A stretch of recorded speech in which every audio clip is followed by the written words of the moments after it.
Hey, thanks for joining me. Want to talk to you about where you're putting your attention.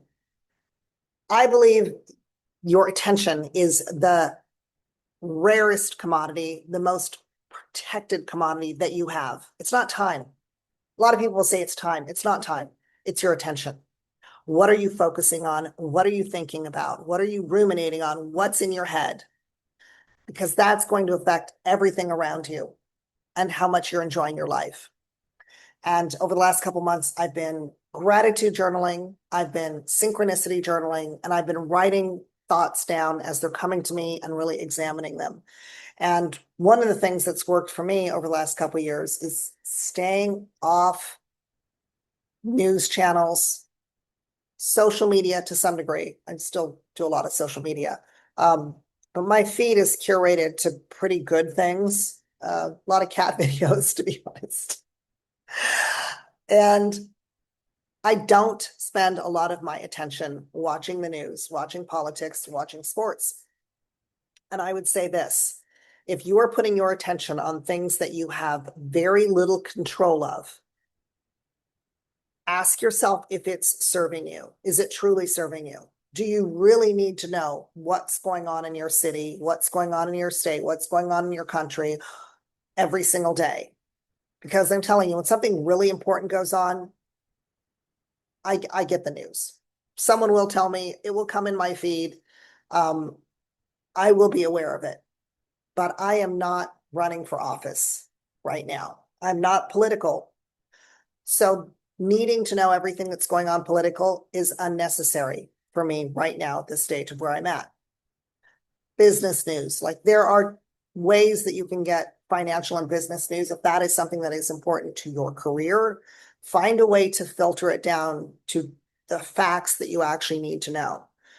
So much of news is sensational, and sound bites are meant to grab your attention, and they're also meant to be negative because that's what will get you responding, and that's what will get you tuning in and staying, past the commercial break. And, I know people who have the news on in their living room as they're preparing for the day, just in the background. And I think that is the most horrible, horrible way to start your day that I could possibly imagine. When I wake up in the morning and I'm making my coffee, I am playing very sweet, beautiful, slow jazz music that makes me very happy to be alive and very grateful. And I'll listen to something like the Debbie Prayer, which is used in Tony Robbins' Unleash the Power Within, I believe.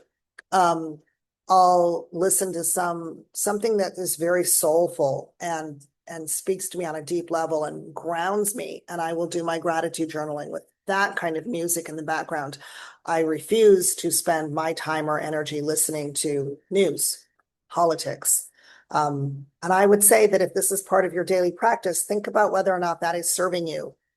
It is something to question. How much time and energy do you want to have going to those things? I know people who are very into sports. Okay, if you're getting joy out of being into sports, probably limit it to a certain amount of your daily life.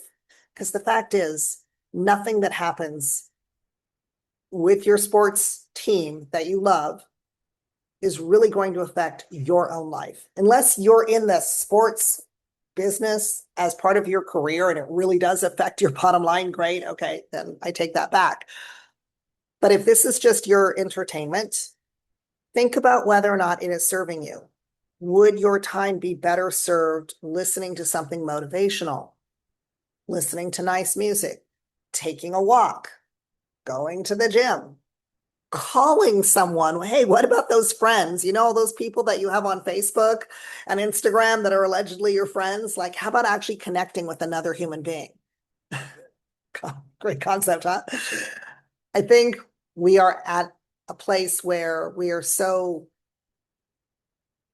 like adrenaline junkies, right? And the younger and younger audiences, they only have like this much attention span because everything's super fast, and TikTok and Instagram, super, super fast. The frames per second are just going by, keeping your attention. I'm just sitting here talking to you, but if I was a YouTuber with millions of followers, I'd have a different frame cutting in on a different angle every few seconds because I know that your attention can't be held just by a talking head. And yet I'm doing it because I have a message and I think it's important just to document these things. And I'm hoping you'll tune in and listen. So one of, I think, a successful habit for me has been really limiting the input into the things that I actually have a way to act on and that actually influence me and that I have influence over. So things like politics and sports and news, I personally don't have much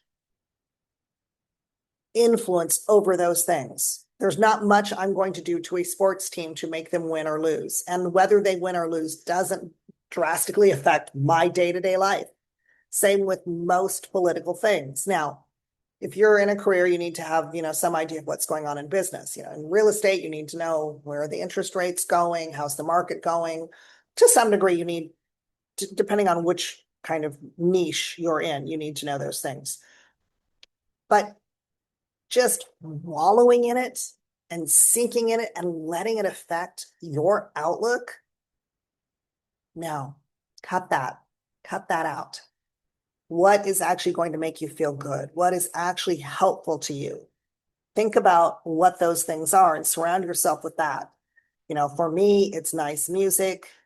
It's, playing with my cats. It's taking the time to actually call and have a conversation with a friend or even send a virtual hug.